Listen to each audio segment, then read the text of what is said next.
رہی وہ جنت تو وہ انشاءاللہ ملے گی آپ. اس سے آپ اندازہ کریں کہ نبی کریم صلی اللہ علیہ وسلم نے کوئی سمجھوتا نہیں کیا آپ نے، یعنی کسی چیز میں تبدیلی نہیں کی. جو پہلے دن جو بات کہی تھی الہ واحد کے بارے میں، جو پہلے دن بات کہی تھی وہ یہ آخر تک کہتے رہے. جو رب واحد کے بارے میں بات کہی تھی وہ آخر تک کہتے رہے. یہ جو قبائل میں جو تقسیم ہوئے ہیں انسان، اس کے بارے میں ان کی قسم کی تقسیم کی بات کی تھی تو وہ آخر تک کہتے رہے. یعنی اس میں کوئی تبدیلی نہیں ہوئی. میں کہتا ہوں کہ آپ پر مصیبتیں اترا ہیں.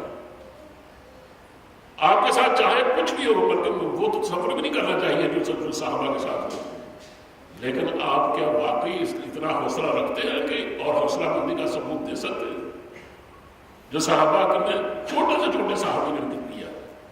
ایک تو بات مجھے یہ کہنی ہے کہ نبی کریم صلی اللہ علیہ وسلم کی دعوت کا ایک پہلو یہ ہے اور دوسرا پہلو اور ہے. نبی کریم صلی اللہ علیہ وسلم نے جس بات کی دعوت دی اس پر خود عمل کر کے دکھایا. اگر لوگوں پر 5 نمازیں فرض کی، خود 8 پڑھی.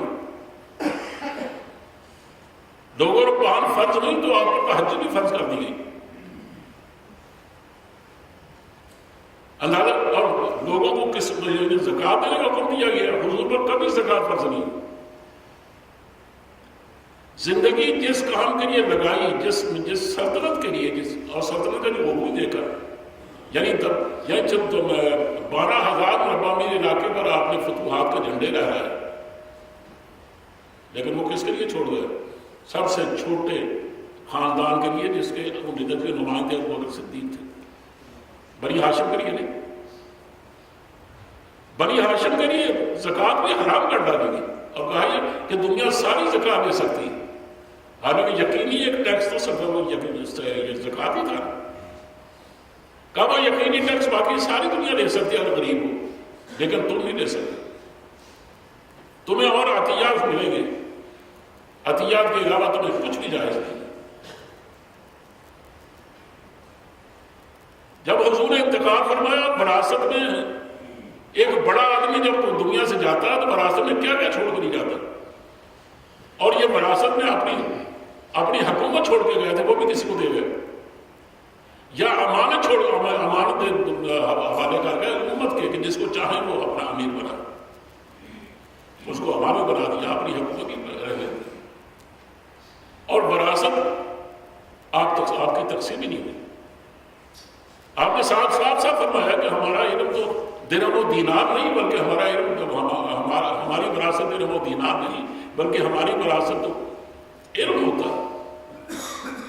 ہم صاحب علم لوگ ہیں، ہم صاحب المال تو نہیں.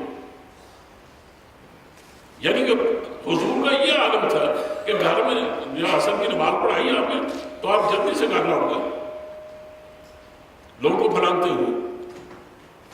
لوگوں نے حیران ہو کے پوچھا کہ حضور نے ہمیں تو پھلانے منع فرمایا، یہ کیا بات ہے؟ اللہ کرے، اللہ خیر کرے کہ کوئی غیر معمولی بات ہوئی. حضور واپس تشریف لائے، مسئلے پر بیٹھے تھے. لوگوں کی حیرت کو دیکھتے ہوئے یا خود لوگوں نے پوچھا تو فرمایا کہ میں 7 اشرفیاں اپنے بستر پر بھول گیا تھا، خیرات نہیں کر سکا تھا. اگر محمد کو بلاوا آ جاتا تو کیا محمد اس حال میں ملتا کہ 7 اشرفیاں اس کے بستر پر پڑھیں؟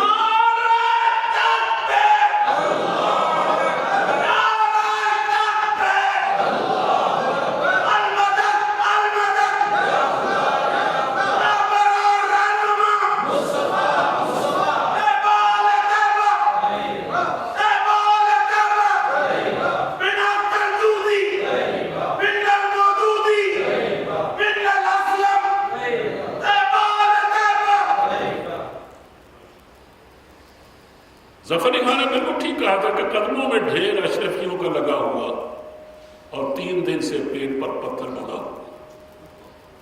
ہیں دوسروں کے واسطے سینوں زر و بہر، اور اپنا یہ حال کہ ہے چولہا بنا. 2 ماہ تک گھر میں چولہا نہیں جلتا تھا، سوائے 2 سیاہ چیزوں کے اور کوئی کسی چیز نہیں ہوتی تھی. ایسا عائشہ فرماتی کہ ہمارے جسم بالکل ہلکے پھلکے تھے، اس لیے کہ ہمیں کھانے کو نہیں ملتا تھا، ہم کھجور پر گزارا کرتے تھے۔ وہ صحابہ کیا شاید تھے جو ایک کھجور کھا کر یعنی جنگ لڑتے تھے، ایک کھجور پر۔ ہم روٹیاں کھا کر لڑنے سے محروم ہیں، لیکن وہ ایک کھجور پر زندہ رہتے تھے اور ایک کھجور کھا کر لڑتے تھے۔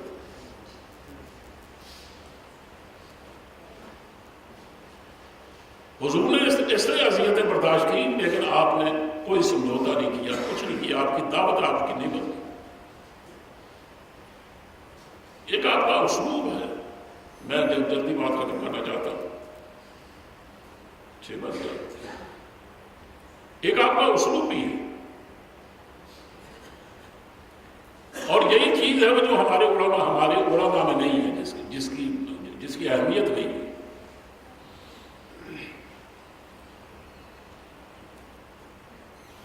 حضرت ابو ہریرہ بنو فزارہ کے ایک شخص کی بات کرتے ہیں،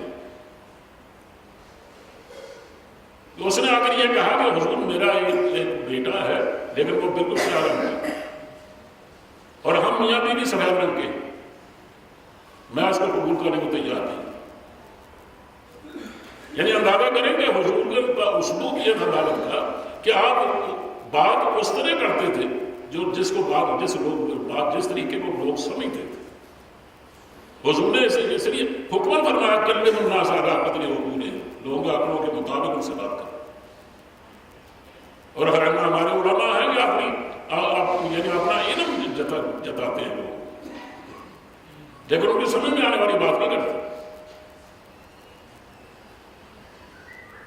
اب انہوں نے کہا کہ اس نے جب یہ کہا کہ حضور میرا بیٹا وہ کالا ہے اور ہم دونوں میاں بیوی بالکل سفید ہیں، تو میں اس کو کیسے تسلیم کروں؟ آپ نے قریب بلایا اور فرمایا کہ تمہارے پاس اونٹ ہیں؟ انہوں نے کہا کہ اونٹ کو، کہا کیسے ہے؟ کہا سرخ اونٹ ہے۔ تو کہا ان میں وہ سیاہ بھی ہے؟ کہا ہاں سیاہ بھی ہے۔ کہا وہ سیاہ کہاں سے ہے؟ اگر آپ تمہارے پاس سیاہ سرخ اونٹ ہیں تو سرخ اونٹ کو پیدا کرتا ہے، تمہارے پاس سیاہ اونٹ کہاں سے ہے؟ انہوں نے کہا کہ رگ کھنچ گئی یہ معلوم ہوتا ہے، اور اس لیے وہ سیاہ اونٹ پیدا ہو گئی، کوئی پرانی رگ ہے جو چلی آئی۔ انہوں نے کہا کہ تمہارے خاندان میں جو سیاہ آدمی رہا ہے تو اس کی وجہ سے یہ تمہارا بیٹا بھی پیدا ہوا، اب اس نے شوق سے اس بیٹے کو قبول کر لیے اور ایسے زندگی گزارنے لگے۔ طبرانی کی ایک روایت ہے، وہ کہتے ہیں کہ نبی کریم صلی اللہ علیہ وسلم نے، حیرانی کی بات ہے کہ ہر لحاظ سے، ہر طرح کے آدمی سے اور ہر بات کا سامنا کی، ہر طرح کے آدمی سے سمجھا۔ ایک آدمی جس پر حیوانیت چھائی ہوئی تھی، اس نے آ کر حضور سے کہا کہ حضور میں زنا کرنا چاہتا ہوں، مجھے اجازت دیجیے۔ حیوانی کا غلبہ ہو چکا تھا اس کو، آپ نے اس پر صحابہ لپک پڑے، بعد میں اس کو مارنے کی کوشش کی کہ تم نے یہ کیا بکواس کی، اور وہ بھی حضور کے سامنے۔ انہوں نے کہا چھوڑ دو اسے۔ آپ نے اس کو قریب بلایا اور میں کہ تمہاری کو بہن ہے یا تمہاری کو ماں ہے،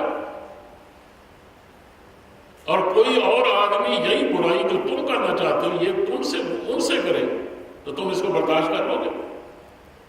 انہوں نے کہا میں تو کبھی تصور بھی نہیں کر سکتا میری بہن کے ساتھ میری ماں کے ساتھ ایسا کرے۔ انہوں نے کہا جس کے ساتھ تم کرنا چاہتے ہو وہ بھی تم کسی کی بہن ہے، وہ بھی کسی کی ماں ہے۔ اس کے بعد حضور نے اپنا ہاتھ رکھا اس کے سینے پر اور اس کی دعا فرمائی، وہ زندگی بھر کے لیے تار ہوئی۔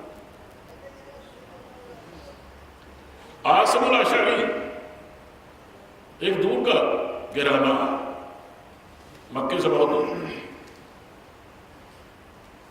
ان کا عربی بولنے کا انداز عجیب تھا، جہاں بھی نام آتا تھا وہاں اس کو میم بنا دیتے تھے۔ حضور نے اسی لہجے میں بات فرمائی،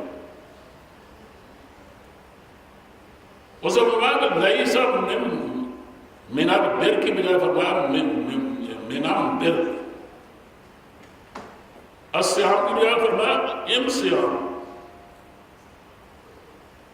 پھر سفر کی جگہ کہا فی فیم سفر، کہ کوئی نیکی نہیں ہے راستے میں سفر کرنا، یعنی سفر میں روزہ رکھنا یہ کوئی نیکی نہیں۔ اب بتائیے حضور، اور صدیق اکبر نے یہ بات سنی تو کہنے لگے حضور آپ میں تو کوئی سمجھا نہیں کہ آپ نے اس سے کیا باتیں کی، یہ زبان آپ نے کہاں سے سیکھی؟ تو آپ نے کہا کہ یہ زبان مجھے اب جبریل نے سکھائی، جبریل کی زبان یہ زبان میں نے سیکھی۔ اب آپ بتائیں دوسری زبان کا سیکھنا یہ ہماری ایک تہمت بن گئی ہے۔ آج دور میں انٹرنیشنل زبان کون سی ہے؟ انگریزی ہے۔ انگریزی آپ کیوں نہیں سیکھتے؟ اور انگریزوں میں یہاں آخر کون طاہر اللہ بن کے جائے گا؟ یہ من احسن قولا ممن دعا الی اللہ، یہاں تو طاہر اللہ کی بات ہو رہی ہے، طاہر اللہ بن کر کون جائے گا؟ اور آج تک واقعہ یہ ہے کہ پورے مغرب میں کوئی داعی اللہ نہیں پہنچا۔ مولانا مودودی کو وہاں جانا چاہیے تھا، اور ڈاکٹر حمید اللہ صاحب نے انہیں سفر کیا، وہ رہے صرف گھرے رہے وہاں صرف اپنے فرانس میں، اور فرانس میں انہیں 50,000 آدمی کو مسلمان کیا اور قرآن پاک کا ترجمہ بھی کیا۔ کاش وہ مغرب کا سفر کرتے۔ اس کا مطلب ہے کہ اگر آپ مغرب میں نہیں جائیں گے اور انڈیا میں نہیں، بلکہ انڈیا کے لوگوں کو چاہیے کہ ان کی زبانیں سیکھیں اور ان کی زبانوں میں بات کریں۔ مجھے ڈاکٹر افضل حسین وہاں ملے تھے مدینہ منورہ میں کیونکہ مدینہ یونیورسٹی کو پڑھا ہوا ہوں۔ انہوں نے مجھے بڑھات رازداری سے مجھے بات بتائی تھی کہ ہم لوگ کسی کو بتاتے نہیں ہیں، ورنہ تو ایک بلوا شروع ہو جائے، عام ابتلا شروع ہو جائے، فساد نکلا ہے۔ انہیں کہا کہ ہم 50,000 ہندوؤں کو مسلمان کر چکے ہیں، 50,000 ہندو، اور بعض ایسے ہیں جو ہمیں اعانت دیتے ہیں لیکن اگر وہ ہماری باتوں پر یقین کرتے ہیں، لیکن وہ یہ کہنے کو تیار نہیں ہے کہ وہ ہندوازم چھوڑ چکے ہیں۔ یہ ڈاکٹر نائک کیا کر رہے تھے؟ ان کو کس چیز نے ہمت عطا کی تھی؟ ایک ایمان ہے جو آدمی کو ہمت دیتا ہے۔ آپ میں سے ایک آدمی اس قابل ہے کہ اس کو صاحب ایمان ہونا چاہیے اور واقعہ وہ یہ کہے کہ قال اننی من المسلمین، وہ یہ اپنے آپ کو مسلمان ہی کہے۔ یہ ہمارے حوالے اصل میں بہت بن گئے ہیں۔ دیوبندی اپنے آپ دیوبندی کہتا ہے، جو بریلوی ہے بریلوی کہتا ہے، جو شیعہ کہتا ہے، جو حدیث ہے حدیث کہتا ہے۔ حالانکہ فرقے دو ہی ہیں، یا شیعہ ہے یا سنی ہے۔ اور تحفہ اثنا عشریہ میں شاہ عبدالعزیز رحمۃ اللہ علیہ نے صاف لکھا ہے کہ 72 فرقے صرف شیعہ کے ہیں، صرف ایک فرقہ ناگی جو ہے وہ صرف اہل سنت کا ہے۔ اب دیکھیں انہوں نے باقاعدہ ہمیں بھی فرقہ بنایا ہوا، اور جب مقابل فکر ہے ان کو اصرار ہے کہ اپنے آپ کو، لیکن یہ ہمیں سمجھ ہونی چاہیے کیونکہ مقابل فکر کون سے ہوتے ہیں اور جو فرقے ہیں وہ کس طرح کے لوگ ہوتے ہیں۔ لیکن ہمیں اس بات کی سمجھ نہیں، اسلوب کی فکر نہیں۔ مجھے پھر یاد آیا کسی ادارے سے بخاری وہاں گوجرے میں تشریف لائے، اور یہ ان دنوں کی بات ہے جب ان کی تقریریں تقریباً رک چکی تھی اور کبھی باہر نکلتے تھے اور بہت چھوٹی تقریر کرتے تھے، اور بڑی لمبی تقریر تو ختم ہو گئی تھی۔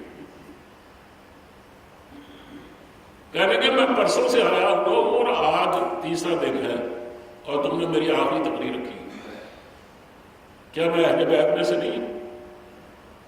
میں سید نہیں یا سید زیادہ نہیں؟ تم نے آخر مجھے سب سے پیچھے رہ کر کیا میری توہین نہیں کی؟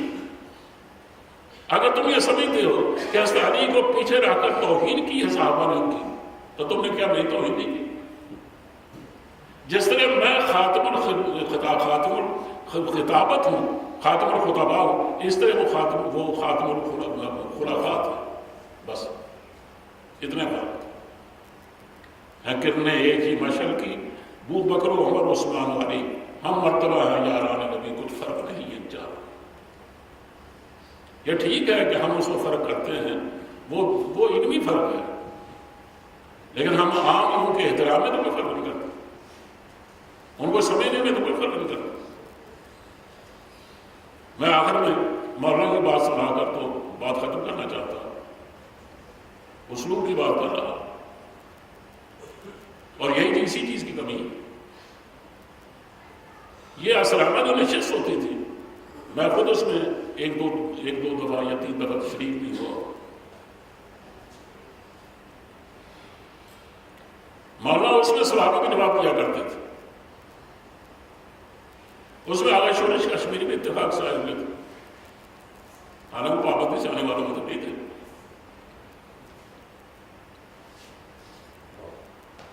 اور کوثر نیازی نکل چکا تھا پاکستان جماعت اسلامی سے، اور اس نے بہت واہیات کمینی حرکت کی تھی، اور یہ نظیم ناجی اس کے ساتھ ہے۔ یہ ریاست میں تو یہ ذمہ دار تھا اس کا کہ ایک فاحشہ عورت کے سر پر مولانا کا سر لگایا تھا، اور اس سے تصویر شائع کی تھی اشیاء میں۔ کسی نے اس بارے میں یا کسی اور چیز کے بارے میں سوال کیا کوثر نیازی کے حوالے سے، تو مولانا نے اس کا جواب دینا چاہا تو کوثر صاحب کہہ کر بات شروع کی کہ کوثر صاحب نے یہ کہا۔ اور پہلے بھی جب وہ جماعت اسلامی میں تھے تو تب بھی ان کی بات کوثر صاحب کہہ کر کیا کرتے تھے، کوثر نیازی کہہ کر نہیں۔ آغا بڑا اٹھے، آغا شورش، وہ تو ویسے بھی ایک خاص ذہن کا مالک تھا نا، اس کا ذہن تو حراری تھا، وہ تو لڑاکا آدمی تھا۔ اس نے بلکہ یہ طرز کرتے ہوئے کہا تھا کہ اس جماعت سے حرارت کی توقع ہے فضول، جس میں ملا تو بہت ہے چل بلا کوئی نہیں، جس میں ملا تو بہت ہے چل بلا کوئی نہیں۔ تو وہ بڑا اٹھا اور انہوں نے کہا کہ مولانا آپ اس آدمی کا صاحب کہتے ہیں، اس کا تو نام لینا اس مجلس میں اس مجلس کی توہین ہے۔ تو مولانا نے جواب میں صرف ایک بات کہی، آپ نے کہا کہ آغا صاحب، میں ایک آدمی کی خاطر اپنے والدین کی تربیت کیسے خراب کروں؟ میں اپنے ایک آدمی کی خاطر اپنے والدین کی تربیت کیسے خراب کروں؟ یہ مسلم لیگ والوں نے مولانا ابوالکلام آزاد کو شروع گوائے کہا، ان کے تو بڑے آدمی نے کہا، تو میں نام نہیں لیتا کسی کا۔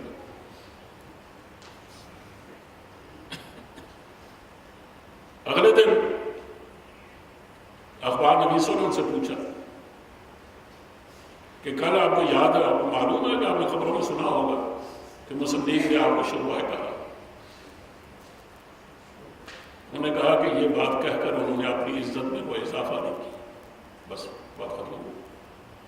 اب دیکھیں یہ اسلوب کی بات ہے، آپ کیوں بڑھتے ہیں؟ کوئی آدمی آپ سے کچھ کہتا ہے، کوئی گستاخ رسول کہتا ہے تو کہتا رہے، یہ ہمارے سلف صالحین کو نہیں کہتے تھے؟ ہم اس کا جواب طریقے سے ہمیں دینا چاہیے، اور آپ کو بھڑکنا کہ یہ کوئی جواب نہیں ہے، یہ تو آپ کی کمزوری کی دلیل ہے۔ میں صرف یہ بات کہنا چاہتا ہوں کہ کردار کو بہتر بنائیے، یہ منصب رسالت کی دلیل ہے۔ آپ رسول کے جاننے والے ہیں اور رسول کے ماننے والے ہیں، اپنے کردار کو بہتر کیجیے اور اپنی دعوت کو بہتر کیجیے، اس لیے کہ دعوت کے لیے کسی دوسرے کے پیغام کو مان لینا یہ نہیں ہے، اصل بات تو اپنی بات مانا۔ اور تیسری بات میں نے یہ کہی ہے کہ اسلوب اپنا ٹھیک کیجیے۔ بس تین باتوں پر میں اصرار کرتا ہوں، اور اسی کو میں کافی سمجھتا ہوں۔ مجھے اللہ صحت عطا فرمائے، آپ بھی میری دعا کریں۔ میری اہلیہ بہت زیادہ بیمار ہے، ان کا پورا جسم پیرالائز ہو گیا اور گردے ان کے